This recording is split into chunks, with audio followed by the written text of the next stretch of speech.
عشاق الملكي نادي الزمالك، اهلا بيكم فيديو جديد وحلقه جديده. من خلال الفيديو ده هعرض لك كده فيديو لاهم مهارات ولقطات كده وابداعات للساحر البرازيلي اللي هينتقل لنادي الزمالك والمرشح بقوه لنادي الزمالك. بس قبل ما نبدا الفيديو كده ما ننساش يا صاحبي تعمل لايك للفيديو وتسبسكرايب الجميل بتاعك اللي دايما بيدعمني ان اقدم لك كل ما هو جديد وخاص بنادي الزمالك. عشان ما اطولش عليك، بس قبل ما نبدا فيديو عرض المهارات واهداف اللاعب، خلينا اعرفك الاول على اللاعب اسمه لوكاس، لاعب جناح كده وبيلعب في سانتوس البرازيلي. لاعب عمره 21 عام وممكن يتقيد تحت السن، وجنسيته طبعا برازيلي. لاعب مركزه جناح ايمن وبيلعب بقدمه اليسرى، صاحب مهارات عاليه وصاحب امكانيات كبيره جدا وجباره، ودقه تصويباته قويه، وبيكمل جوه ال 18 جيد جدا، وجيد في قراءه الملعب، سريع قوي، تحركاته كلها ممتازه جدا جدا. طول اللاعب 193 سم، لاعب يعني ما شاء الله طول فارع، وده هتلمسه طبعا في الفيديو اللي هوريهولك دلوقتي. ومهارات واهداف اللاعب، لاعب مع فريقه سانتوس البرازيلي تحت 20 عام، لعب 8 مباريات، سجل 6 اهداف وصنع هدف. ومع الفريق الاول لعب 49 مباراه، منهم 11 اساسي، سجل 10 وصنع 6. واللاعب قيمته التسويقيه 500,000 يورو، نص مليون دولار. واللاعب طبعا احد الوكلاء رشحوا لنادي الزمالك انه يكون واحد من الموجودين في نادي الزمالك في خلال فتره يناير الحاليه. خلينا دلوقتي اعرض لك الفيديو القصير بس لمهارات واهداف اللاعب لوكاس الساحر البرازيلي المرشح وبقوه للانضمام لنادي الزمالك.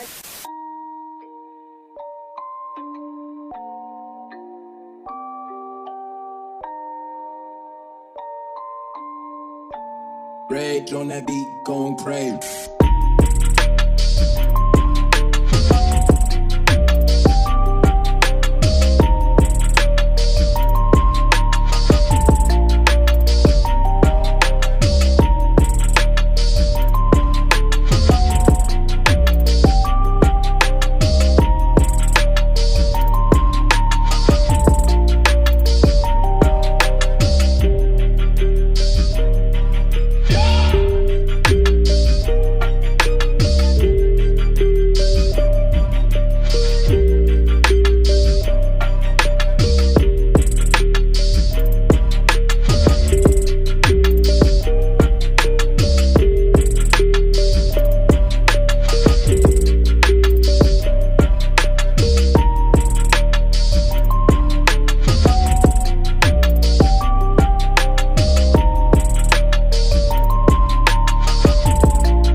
شفنا لاعب قوي، لاعب مهاري، لاعب عنده كل الحلول، لاعب ايسر بقدم يسرى قويه جدا جدا، تعرف طريق الشبكه دايما، قوي جدا ان شاء الله. نتمنى ان شاء الله نادي الزمالك يخلص في اللعب. بس ده كان كل حاجه النهارده. في النهايه سلام.